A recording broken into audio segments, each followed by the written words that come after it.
TVC News, wherever the big news story is happening, we're geared up to break it. What an interesting week it was from the undone politics, where, of course, the President Bola Tinubu had to wade into the matter between the Deputy Governor and, of course, the Governor. To the President, of course, are going to the National Assembly to present the budget. And, of course, President Bola Ahmed Tinubu unveiled a 27.5 trillion naira budget estimates for the 2024 fiscal year.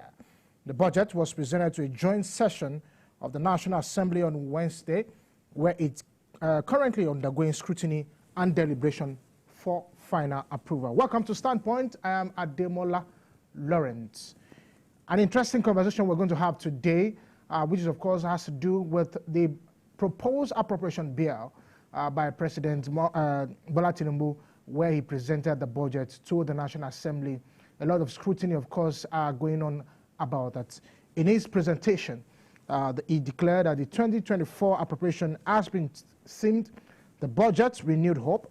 The proposed budget seeks to achieve job-rich economic growth, microeconomic stability, a better investment environment, enhanced human capital development, as well as poverty reduction and greater access to social security. Those are the things encapsulated in that particular budget, where President Bola Ahmed Tinubu actually presented to the National Assembly before it jet out to UAE for the COP convention. But of course, I'm going to be joined by two guests today. My first guest is Dr. Brian Ruben, who is, of course, the chairman of 16 Council. He joined me from the United Kingdom. And later also on the show, I'll be joined by financial expert Mukhtar Mohammed. We'll be dissecting all these things that happened on Wednesday as the President Bola Tinubu presented the budget to the National Assembly. Dr. Brian, good to have you. Thank you for having me, Ademola. So let's just viewers.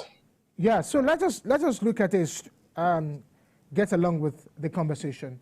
The proposed budget, of course, was presented by President Bola Tinubu on Wednesday before he went to United Arab Emirates for the COP convention. But what's your own take, looking at that budget from its standpoint? 27.5 trillion compared to all other ones that we've had in the past. Well, thank you for having me, Ademola, once again. Well, looking at the budget, you can see that President Tinubu is committed to performance. That's the reason why we are seeing this budget with all of the key areas that he wants to focus on. So my first thought is I see a man that wants to deliver results. Now, whether or not I have reservations, it could be something we, of course, eventually will discuss on this program. But that's what I think he wants to deliver. That's the reason for the budgets, and that's the reason for the allocation and the way it's gone. So generally, that's what I see, a man that wants to deliver results. So let's look at the budget in its view, and look at how these things, of course, play out. What was in the president's mind when he arrived at 27.5 trillion naira with the budget. So my producer is going to help me put that up, where we looked at all of the things, where the breakdown for this one, and you look at what the president was looking at in terms of revenue allocation. And that is, of course, in revenue allocation, the president is saying 18.32 trillion naira is what he's looking at. And so you look at it now in total expenditure, 27.5 trillion naira, recurrent non-debt expenditure, 9.92 trillion naira, and of course in revenue, the president is saying 18.32 trillion naira capital expenditure, and the president is also looking at 8.7 trillion naira. And when you look at recurrent debt service, the president is saying 8.25 trillion naira. Let's now do a comparison, because I just want us to look at it. Maybe you just want to look at this thing by looking at a comparison of what actually happened in 2023 before President Bola Ahmed Tinubu could arrive at this one. In 2023, the budget was 24.8 trillion naira compared to 2024, which is 27.5 rather. And for revenue, in 2023 was 10.45 trillion naira. In 2024, revenue now is 18.32 trillion naira. When you talk about recurrent expenditure, recurrent expenditure in 2023, you look at it, 8.3 trillion naira to 9.92 trillion naira. And when you look at the debt service, which of course is a major concern for most people, 6.3 trillion naira to 8.2 trillion naira. What do you make of this? Well, a number of factors are responsible for this. There's increased inflation. The economic landscape has changed. So generally, and that's what we are seeing. You'll also look at the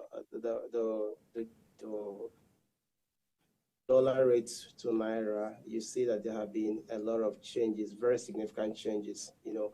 From between where we are in 2023 and where we are right now in 2024. So we can expect those figures to go up. However, those figures, as the things that I'm really much more concerned about is the assumptions upon which we've come about all of these expectations to see, the assumption on which the budget is actually based. Those are actually my real concern, because if the assumptions are correct, then we can see that the budget will not just be a mere formality. We're looking to see this budget have effect on the life of the men on the Nigerian streets, right? And we hope to see this budget translate to something that's can affect the life of the everyday Nigerian man or woman, So that's how I look at it. A lot has changed significantly, really, and everybody normally there will be expectation to see those figures go up. All right, that's what I make of that. So you look at all of these things, and one is bordered. Talking about the borrowings, majority of Nigerians are bothered about the borrowings. What do you make of how the debt service will be drastically changed? Because from what the president is looking at here, there will be a change in debt service. It will definitely come down. Yeah, that's a very good expectation. But right now, we are such a terrible place. You're looking at 30% the cost of borrowing. That's huge. That if you put all of the allocation to education, health, and the rest of that, that's about the same costs we are using to service debt. So there is a need for that to come down. It's very important. We cannot. My major concern about borrowing in Nigeria is not really just about the borrowing. It's about what we use the money to do. Right? If you borrow and you invest in productive activities, you invest in infrastructure. It's sad that in today Nigeria, we are still celebrating building roads, right? We still lack the basic infrastructure. The rail system, the past administration has done something, but here there's still a long way to go. We should have those things functional. So my concern is not really that there is a borrowing and there is going to be a borrowing, all right? It is, what are you borrowing for? If you are borrowing and it's being used for productive activities, then there'll be returns, and then we can be able to service our debt and, of course, build an economy that is attractive, that people want to be a part of. The more productive we are, the more people are attracted to our economy. That is what my real issue is, Ademola, really. And, of course, you cannot even expect Nigeria to stop borrowing until there is increase in production. So again, my concern is not the borrowing. My concern is, what are we borrowing for? And can we now commit really to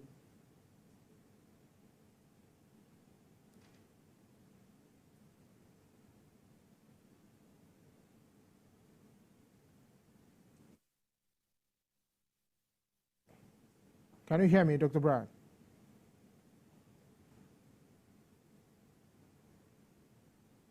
It looks like there's a bit of technical issues there. Dr. Brown is having some internet connections. But of course, I was talking to Dr. Brown.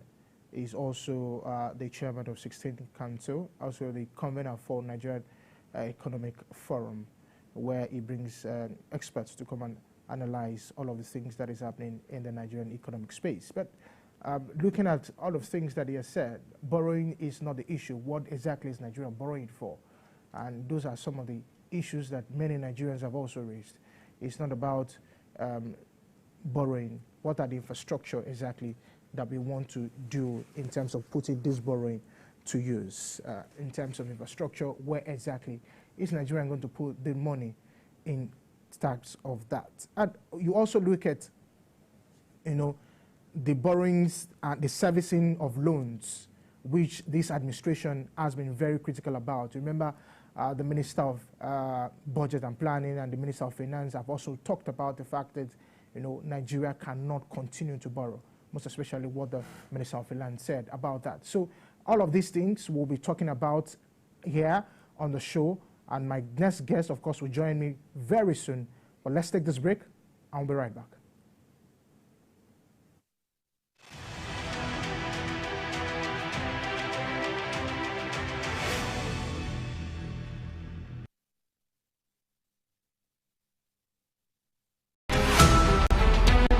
Every major news story is with many perspectives and layered with different levels of impact. Hello.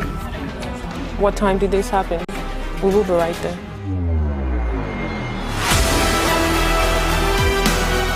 At TVC News, we follow the big and major news, gathering the facts, witnessing the outcome.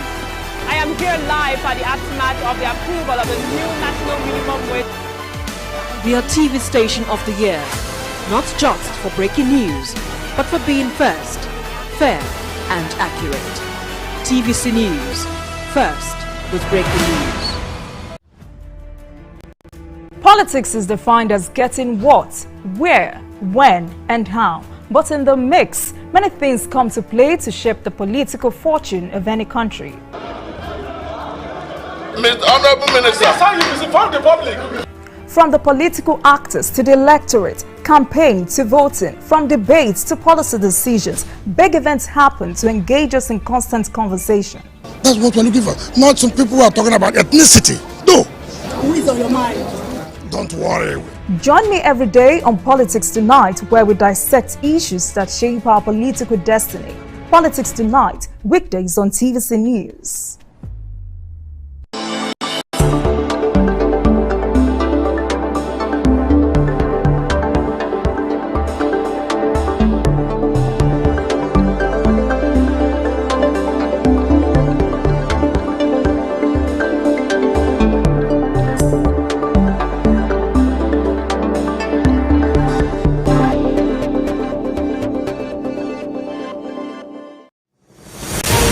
It's not your regular show. It's an online interactive session where we share my views on the everyday. At TVC. Looking at the issues concerning the budget, of course, proposed by President Bola Tinubu at the National Assembly on Wednesday. And I have joining me on the show in the studio, Mukhtar Mohammed, a financial expert, and we're looking at all of these things together. Before you came on the show, thank you very much for coming. Thank you for having me. Okay, so before you came, I was speaking to my guest in the United Kingdom, and of course, one of his own fears was that of borrowing. But I want us to look at the total expenditure of what it is like. So they're just going to put it up for us and look at it. So the total expenditure, of course, is 27.5 trillion. And you look at it, recurrent non-debt, 9.92, revenue, 18.32, capital expenditure, 8.7, new borrowings, 7.83, debt service, 8.25, deficit, 9.18 trillion. Now, while we look at this, I want us to compare it with what we had in 2023. I don't think you should compare, because in 2023, where debt servicing was almost like governed almost 90%.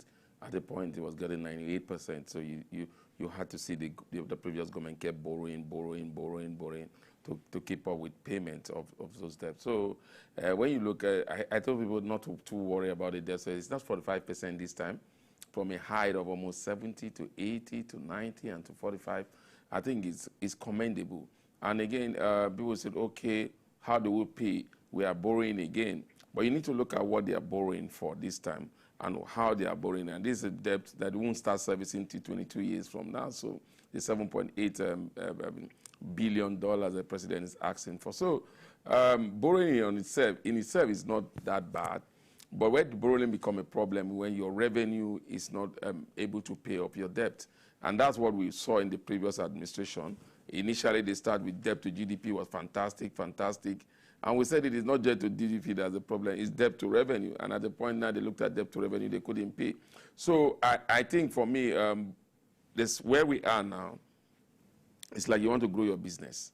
If you have to grow your business, you might have to borrow to expand. Now, it depends on how you grow your business, how you are expanding. Now, these current debts that we are getting into, or the previous debt that we've got into, what were they used for? Were they used for recurrent expenditure or capital expenditure? Now, the former debt of the previous administration, some were used for capital expenditure, some were used for recurrent expenditure, but at the end of the day, it looks like more of recurrent expenditure and paying debts than capital expenditure. That's why we had a problem. Now, when you're talking about capital expenditure, when you want to borrow to pay, then you need to look at, is that project, how valuable is that project to pay off those debts? Or how important is that project added to your GDP that will be able to pay off those debts? That is where the challenges come from. Now, President Tinubu is telling us, look, critical infrastructure. So we are waiting for this National Assembly or the Minister for Budget or Planning to tell us what are these critical infrastructure that this new borrowing will be taken care of. So for me, I don't think we should say so much on borrowing. Like I said, from a height of just 45%. So we still have 55%. Even if people will say, how can you just use 55%? Out of that 55%, recurrent expenditure is taking more. How much do you have for capital expenditure? Then that's where the government need to think out of the box. You begin to use the PPP, public-private partnership, build and operate. You government, you come up with the policies. You build, you have a good team. What's happening in Murtala Mohammed 2 now? There's a new airport. There's build and operate for the next 20 to 25 years. You are not putting a dime into it, but you are still taxing them. You are still paying for it. It's a win-win for you and more win for the government, because after some time, those revenue all will come to you. And not only that, those people that are employed will pay taxes, and that taxes will come to the government in the long run. So we need to begin to think creatively. Do we put our project as our own contribution to the project and bringing the PPP, build and operate? As developed as an American is, the current infrastructural bill with the house in America is driven by PPP. So we need to begin to think like that, because government will not have so much fund to be able to execute all the projects they have. What I expect government to do is to intervene in social investment, health, education. And when we're talking about education, we should be talking about primary education, which is the foundation of education, even if that side is supposed to be to the local government. But the local government seems to be handicapped in that side. So how the government come in to make primary education affordable? Then you talk about tertiary education. The president has embarked it this is the first president that is trying to talk about capital development. And he's talking about human capital development. And that's why I say it comes with the student loan. So he's already looking at that. So there's a lot of things going on, but we expect the Minister for Budget and Planning to give us a very lowdown on what this project are all about. You know, when you talk about what the project is all about, do you think that do they put into consideration the oil prices that goes up and down? How does it affect the budget? You see, I was very excited when I saw the MIT, the median expenditure, and oil price was taken at $73 per barrel. That was fantastic. But again, the president have moved it to 79.78 barrel per barrel. For me, the challenge I have with, I mean, 77.99. Yeah. The problem I have with that is that means we don't have anything in our savings. And if you look at the current liquidity issue we have with FX, because we don't have enough foreign reserve, we will not be able to save enough to be able to intervene in that market, bring liquidity and stable our currency. So that's where I have a problem. But I think the president is doing that because knowing fully well, maybe he may have discussed with the National Assembly. And the National Assembly is saying, look, if you bring it here, we'll jack it up.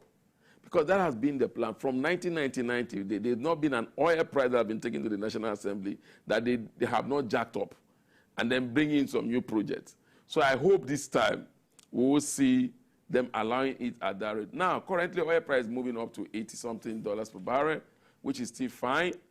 But I have my concern. I would have believed I would have left it at 73 point something. But again, that also would have impacted on our revenue. So the revenue projection went up after they moved the price to $77.9 per barrel. So I think they're trying to see how they can balance up in terms of revenue because you need the revenue. Now, my challenge is, will we be able to meet the quota that the president have said will be able to do 1.78 million barrels per day?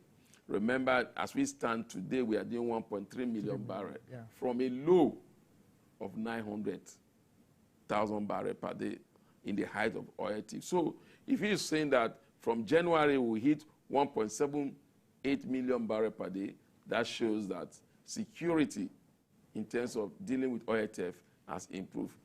But if we can't meet that, that will in turn affect our budget. Now, my challenge again is the budget deficit. Like you said, do you compare that and now? No, you can't compare 2023 and 2024 because in 2024, the budget deficit was 3 trillion. I mean, 11 trillion. 11 trillion. Today, we are doing 9 trillion, a difference of 3 trillion. That difference is as a result of the revenue that is better than what we have last year. So hopefully, the president says he's coming up with policy that will drive more revenue, especially the tax policy. Is going to come with a friendly tax policy. You know, I keep saying something. Tax itself is not just for revenue. It's to grow the economy. I think that is what the president is beginning to look at. How do stars grow the economy and add more revenue without destructing the average Nigerian, especially in price that we have to deal with inflation. You know, so you know that I also want to ask, do you think that, because you talked about oil, you know, now we have the Dangote refinery. Do you think that if the Dangote refinery is up and running, start producing Port Harcourt, you know, refinery, the Warri refinery, what do they add, or what do they subtract rather? I think what they, remember, we're not talking about refined petroleum product. Yeah. We're talking. No, I'm just saying that, you know, in terms of their input in generating revenue. Well, I think we don't have petroleum tax. You would have said, okay, that will bring in more tax. When you look at that, Dangote will be buying at international price, NNPC will be buying at international price. So I think the only thing it will add is in terms of the cost of production that normally goes up because of coming through the seaport, and that is where the revenue comes in. So what it means is that we will not get that revenue that we normally have for refined petroleum product that pass through the ports. Yeah. So they are going to directly, through the pipeline, we're not going to have those water demurrage charges and all those. So that could impact on the revenue. But again, when you look at the larger picture, that will now have an impact on the average Nigeria. And the government is all about trying to impact the average Nigeria. Yeah. So the impact that will bring there, we might, at the end of the day, see the cost of petroleum product, refined petroleum, PMS, and other coming down. Now, the president made mention, he said he wants to bring costs of, he wants to bring down inflation, and he wants to bring down the cost of doing business. Now, if Dangote refinery comes into stream, then the cost of doing business will come down, because we might see diesel coming down because it's now be locally refined and there will be enough supply. We might see PMS coming down because even if it's going to go through the, normally they'll buy through international price, but again, they will not have to go through international waters to pay charges. That will also help to bring down the prices. So it's a win-win situation. But in terms of revenue, you mustn't forget that will create job also. And when those jobs comes in, especially in the informal sector, now that is where I have my challenge. Dangote Refinery, NNPC coming to stream, they're going to create jobs in the informal sector.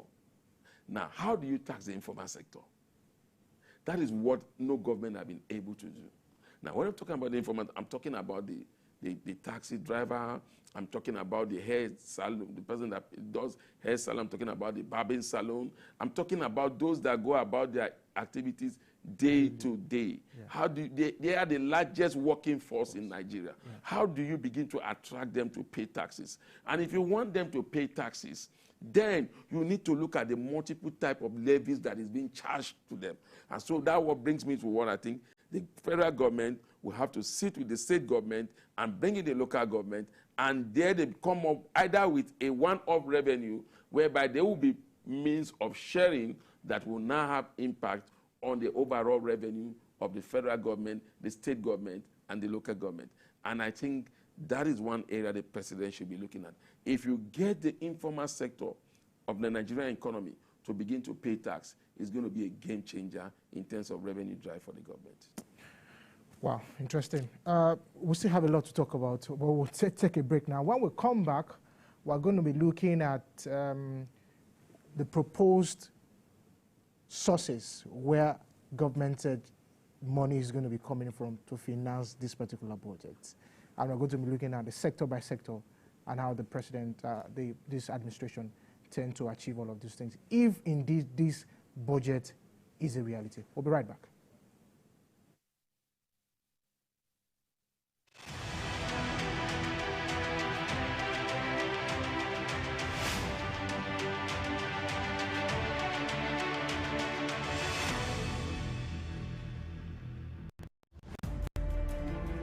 Politics is defined as getting what, where, when, and how. But in the mix, many things come to play to shape the political fortune of any country. Honorable Minister, that's how you misinform the public. From the political actors to the electorate, campaign to voting, from debates to policy decisions, big events happen to engage us in constant conversation. That's what we're looking for. Not some people who are talking about ethnicity. No. Who is on your mind? Don't worry. Join me every day on Politics Tonight, where we dissect issues that shape our political destiny. Politics Tonight, weekdays on TVC News. Every major news story is with many perspective and layered with different levels of impact. Hello.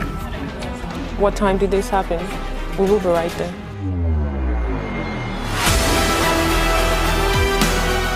At TVC News, we follow the big and major news, gathering the facts, witnessing the outcome. I am here live at the aftermath of the approval of the new national minimum wage. We are TV Station of the Year, not just for breaking news, but for being first, fair and accurate. TVC News, first with breaking news. There is always more to a story than the screaming headline. The part of a story that is not told casts a shadow. It's like the part of an object that is not reached by light. On TVC News, I'm able to explore the many angles there are to a story, talking to stakeholders, asking the difficult questions, and digging for facts. I believe the viewers are able to make a better decision if they're well informed and understand not just a part, but the complete story. TVC News, first with breaking news.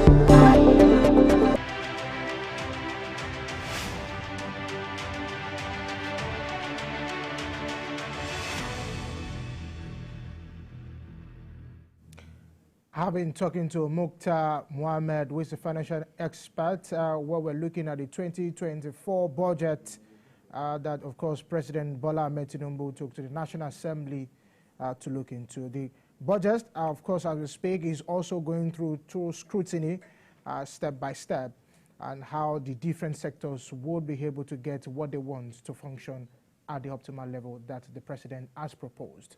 So we look at the sectors by sector, what it simply means for security, education, health.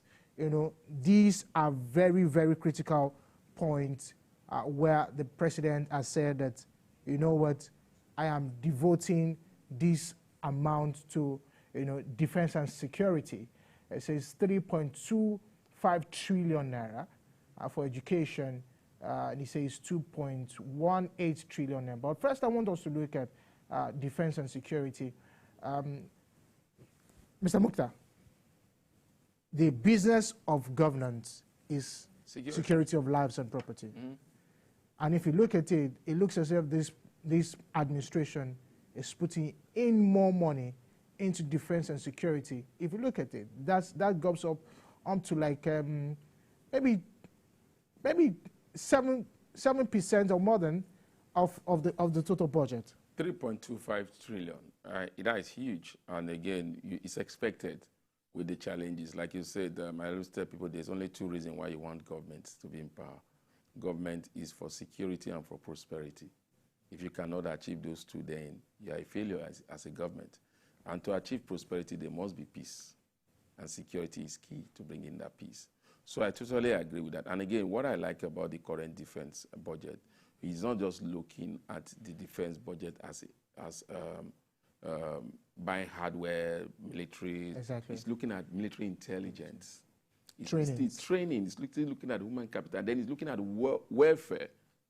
He's saying that, Nigerian military, if you're in the warfare, you need to have insurance, you need to have life insurance, you need to, a lot of things he's bringing. Then he's looking at how do you rejig the security apparatus, not just in the area of hardware, like I said, not just in the area of we have this money. How do you fight insurgency in the Northeast? How do you fight banditry in the North Central now? How do you go to the Southeast and fight other forms of criminality that is happening in those areas? How does the security apparatus need to operate? So it's all encompassing. It's not just about having the jet, go the bomb. No, he talks about training. He talks about welfare. Welfare is key. Because when you have welfare, that's when somebody can put his life on the line, knowing fully well that my family, wherever I left behind, in case the unemployment will happen, they will still be able to take care of them. So I think for this type of security that we are seeing, the first time we are seeing a security vote that is trying also to look at the human capacity side of it. So for me, it's necessary, especially with the type of war we are waging in all fronts. But we have to commend the previous administration when it comes to security.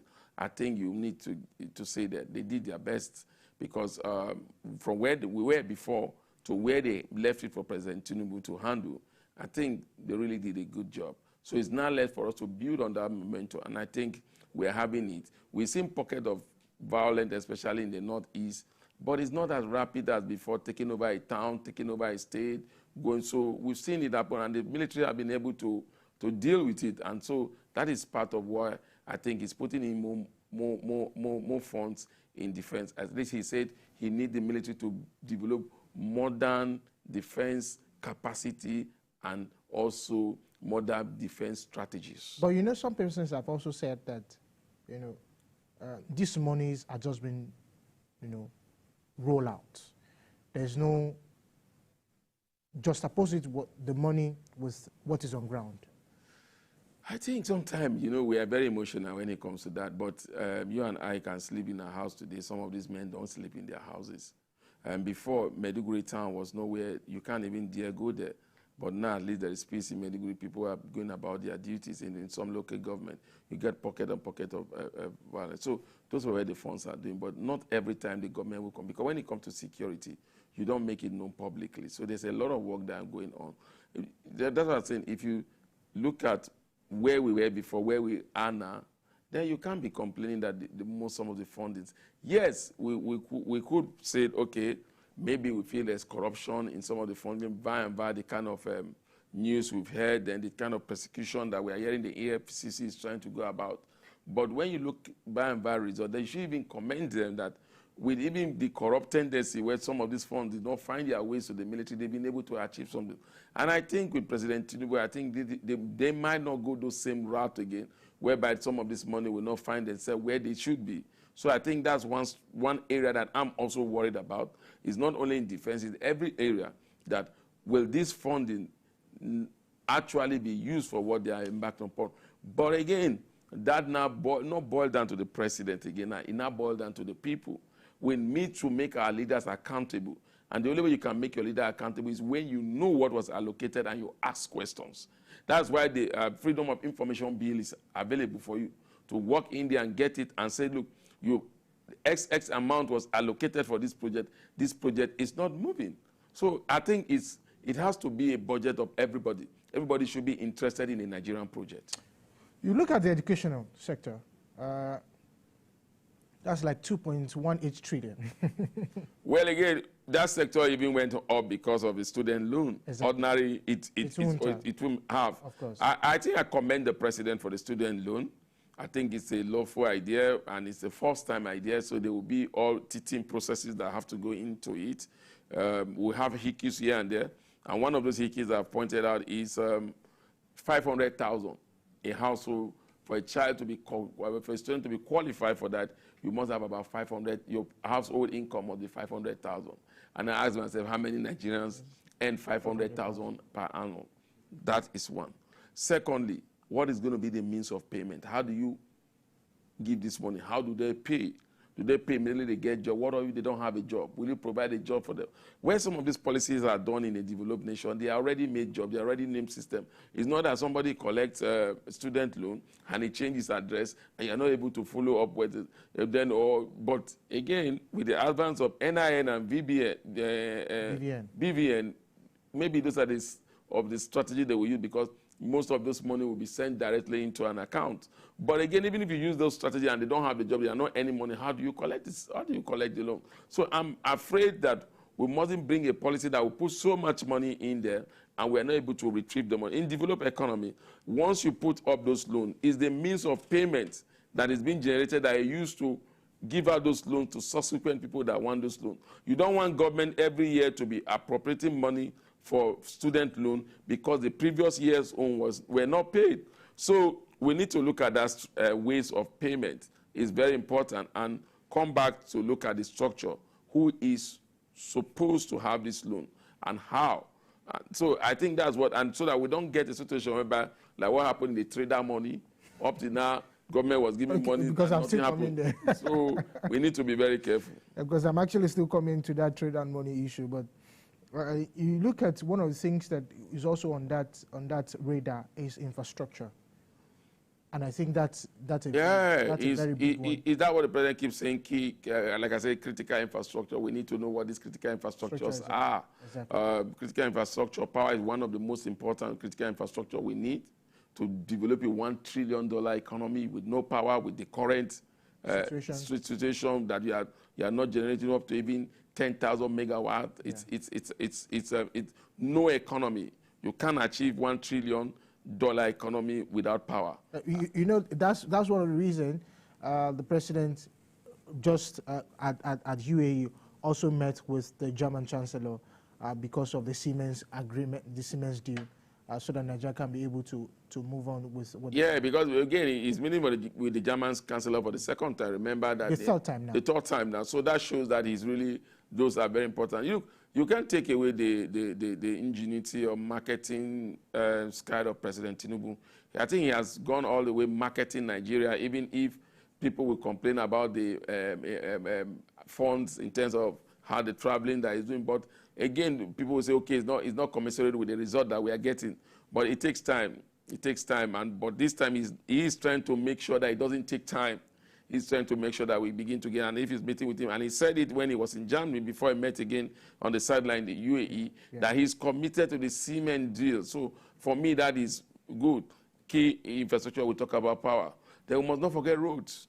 Yeah. Because the rural areas which are the food basket of the nations, if you don't have those good routes, the cost of production will be high, the cost of delivery will be high. So you see that people will be paying more for about this good because of all those challenges. And also, not only that, it will have a snowball effect to affect FX, because when this car breaks down, some of these parts are not manufactured yet. They need to source for FX to bring in this part into the country. So transportation is key also for me. So I think when you talk about critical infrastructure, I would say, Mr. President, deal with power, deal with transportation, especially in terms of road network. And if we have those two working, all other ones will fall in place. Social infrastructure, social welfare, that's it. And this time around, the president has pegged it at 500, and if I'm correct, 580 billion, 534 billion, social development and poverty, 534 billion. This is where we're talking about the trade of money and all of those things. So, you know, and this is one critical area that really touches down to the people of Nigeria. Well, my point when you say it touches down to the people out there in Nigeria, this was what we call in local parlance, they say stomach infrastructure. So there's a challenge with that, because we talk about data gathering. Is it 5,000 or is it 10,000 they say per household? How do you determine this? Because we've seen that in the previous administration, we have the Ministry for Humanitarian Affairs. Yeah. We're busy handling this through the Ministry of Finance. We don't seem to have those results. Government cannot keep throwing money at a problem. You know, I think what the president has done now is to take this particular program away from Humanitarian Affairs and put it under the vice president. You see, anything under the presidency, it becomes more challenging, because who is in charge? You say the vice president in charge is going to nominate somebody to be in charge of it. And so my challenge with social development intervention in Nigeria has to do with the political side of it.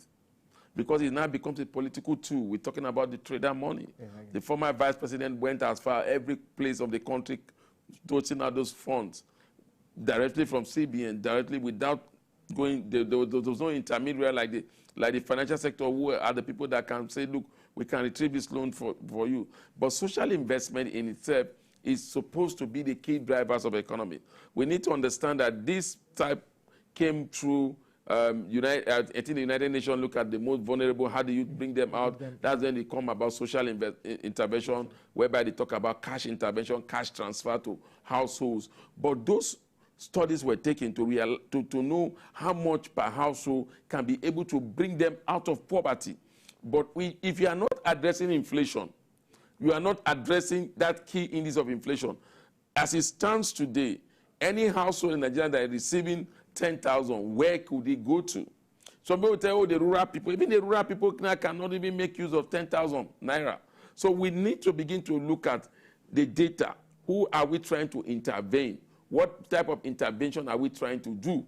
That for me is the key. It's not just trying to intervene, putting money. It came in and they said the register that they were supposed to use. Yeah, the national register. They have to.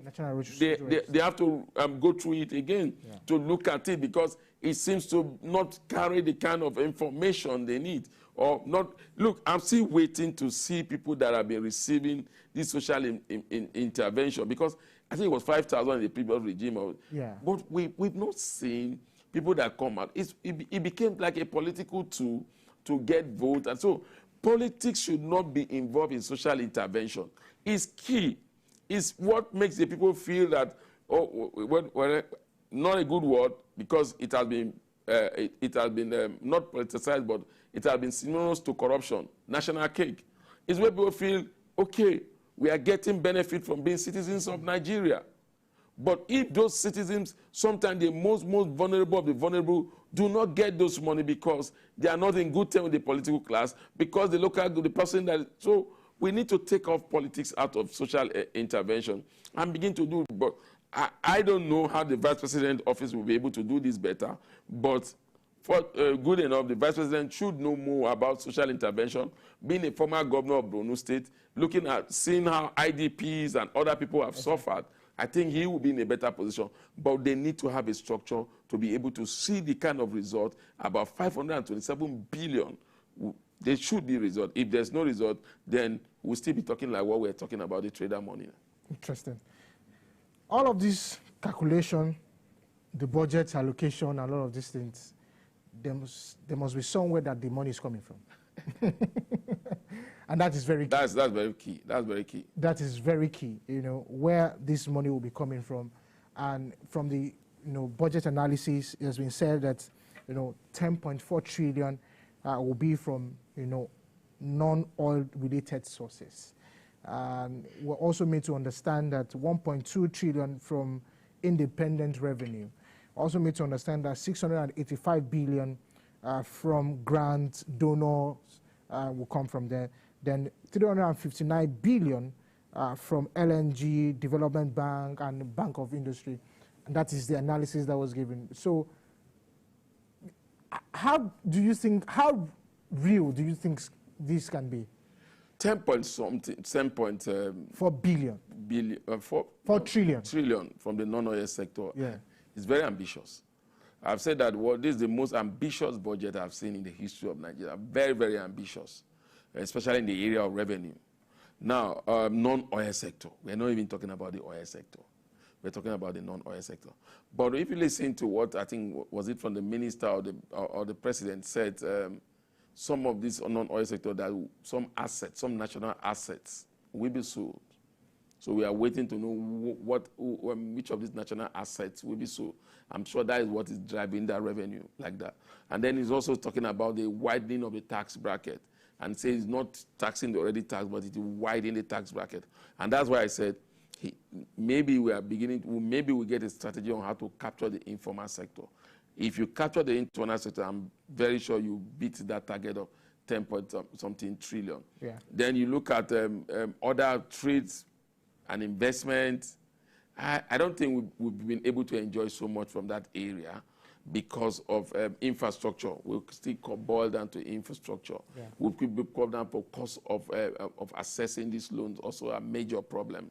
So cost of doing business, microeconomic stability. So it's a very ambitious revenue drive. Hopefully it will involve more or less like harassment, making sure people pay even when they are not, because when you do that, you create room for corruption, and then at the end of the day, government will not be able to get the kind of revenue they want. I'm still waiting on details on the non-oil sector, because the non-oil sector is wide. So when you talk about the non-oil sector, what are you expecting from agricultural sector? What are you expecting for trade and investment? What are you expecting for portfolio investment? How much of our assets are we selling? And who are we selling it to? It's very key. And where is that money going to be allocated to after? So we're still waiting for those details. A look at independent revenue, they're saying 1.2 trillion, and that's a lot as well. When you talk about independent revenue, it could be revenue that comes from charges, a lot of government revenues, port authority, and customs and excise. When you look at all those sides, you'll be forced to say it could be better, because that's why I think Mr. President for the first time have a special advisor on revenue mobilization. Yes, revenue bonus. So that is why he's so confident that he will meet this target, because I'm sure they've been working with the revenue people. They've been looking at loopholes. They've been blocking some of these loopholes. They have been improving on some of these loopholes. Maybe that's why they think this money will come from. But it's very, very ambitious. Grants and donors, that's where Nigerians also have problem. Well, no economy in the world survive without grants and donors. So we're a developing economy. Yeah. So, but we need to know, sometimes you hear grants, some people think it's cash. This could come with point of equipment. But the challenge that we've seen and what people have seen, sometimes they bring in substandard equipment into this country, and the funds that they allocate to this for each of these things is higher than what you thought it should be. So government should look at this grant and donor.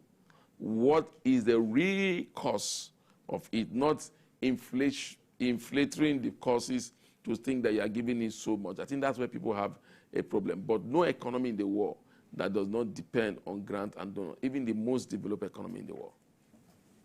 And looking at it lastly, talk about the Bank of industry, talk about development bank, LNG.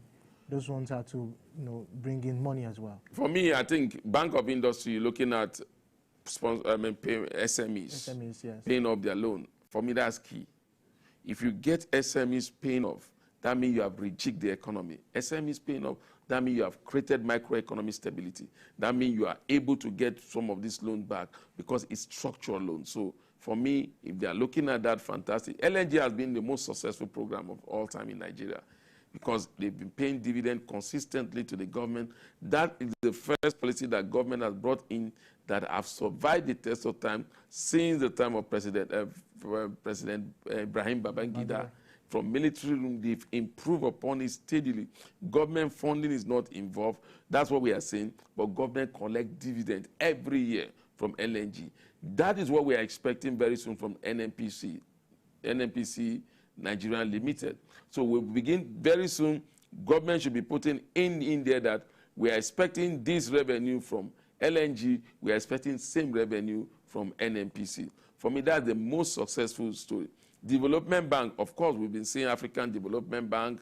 I've been saying that they are investing in key structure, key sector in the Nigerian economy, especially the information sector, the technological sector. They are thinking of setting up a hub somewhere in Ikiti State. So I think, by and by, that if you look at these three, you could be very optimistic and even say it could be better. All right. I wish we had more time. I say I want more to tell about. Yeah, I think we talk about the exchange rate. Yeah. The exchange rate at 750, I think is good. At 700, I think is good. At 750, I think is moderate because the current exchange rate is not sustainable. There is no how the naira to the dollar should be up in the parallel market, be selling way above 1,000. For me, I think the government needs to think how to attract liquidity into that space so that we'll create that stability. Once you create that stability, you have inflow. Once you have those inflow, those levies will come from those inflow. And once there's stability in the economy, I think a lot of foreign investors, both portfolio and direct foreign investors, will come into Nigeria, and it will be better for us. All right. Thank you very much, Mukhtar Mohammed, financial expert, has been able to bring up all the analysis in terms of the 2024 appropriation bill. Of course, scrutiny is going on that particular one, where the National Assembly will call in NDAs to defend their particular budget. Thank you for joining us on the show. My name is Ademola Lawrence. There's going to be a repeat by 11 p.m. and 5 a.m. tomorrow as we bring you updates on Standpoint. Bye for now.